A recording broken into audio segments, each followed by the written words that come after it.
ತಗೊಳ್ರಿ, ಎರಡಿದ್ಯಂತೆ. ಇನ್ನೊಂದು ನೀವದೇನೋ ಹೊಸ ಸೀರೆ ಕೊಟ್ಟಿದ್ದೀರಂತಲ್ಲ, ಅದ್ರ ಜೊತೆಗೆ ಕೊಡ್ತಾರಂತೆ. ಏನ್ರಿ ಹೊಸ ವರ್ಷಕ್ಕೆ ಡ್ಯಾನ್ಸ್ ಗಿನ್ಸ್ ಮಾಡ್ತಾ ಇದ್ದೀರಾ? ನಾನಲ್ಲ ರೀ, ಮಗಳಿಗೆ ತಿಂಗ್ಳಿಗೆ 1,000 ರೂಪಾಯಿ ಕೊಟ್ಟು ಕಳ್ಸಲ್ವಾ ಭರತನಾಟ್ಯಂ ಕ್ಲಾಸ್ಗೆ. ನಮ್ಮ ಏರಿಯಾದವರು ಸ್ವಲ್ಪ ಗೊತ್ತಾಗ್ಲಿ ತಗೊಳ್ಳಿ ಅವಳು ಟ್ಯಾಲೆಂಟ್ ಏನು ಅಂತ. ಅದೇನೋ ಚೆನ್ನಾಗಿ ಮಾಡಿದ್ರೆ ಕ್ಯಾಶ್ ಪ್ರೈಸ್ ಕೊಡ್ತಾರಂತೆ. ಹೌದಲ್ವಾ? ಈ ಸತಿ ಫುಲ್ ಭರ್ಜರಿ ಅಂತೆ ಕಣ್ರಿ. ಸಂಜಿತ್ ಹೆಗ್ಡೆ ಬರ್ತಿದ್ದಾನಂತೆ ಹಾಡು ಹೇಳಕ್ಕೆ. ಇನ್ನೇನು ತಗೊಳ್ಳಿ, ಮನೆಗೆ 2,500 ರೂಪಾಯಿ ಕೊಟ್ಟಿಲ್ವಾ? ಅಷ್ಟೆಲ್ಲ ಖರ್ಚಾಗಲ್ಲ ರೀ. ಆ ಸುಮಿತ್ರಾನೇ ಅರ್ಧ ಕುಡ್ಕೊಂಡು ಬಾಯಿಗೆ ಹಾಕೊಂಡಿರ್ತಾಳೆ.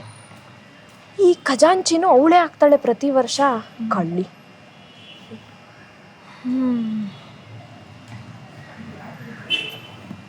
ಸರಿ, ಏನು 20 ರೂಪಾಯಿ ಜಾಸ್ತಿ ಇದೆ? ಆ ಟೇಲರಿಗೆ ವಯಸ್ಸಾಯ್ತಲ್ರಿ, ಏನು ಗೊತ್ತಾಗಲ್ಲ.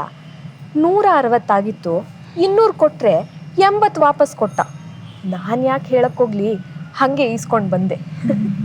ಇಬ್ರಿಗೂ ಹೆಂಗೂ 20 ಲಾಭ ಆಯ್ತು ನೋಡಿ. ಸರಿ ಕಣ್ರಿ, ನಾನೇನು ಬರ್ತೀನಿ. ಯಾಕೆ ನೀವು ಬರಲ್ವಾ? ಮಗಳನ್ನ ಟ್ಯೂಷನಿಂದ ಕರ್ಕೊಂಡು ಬರ್ತೀನಿ. ಸರಿ ಕಣ್ರಿ.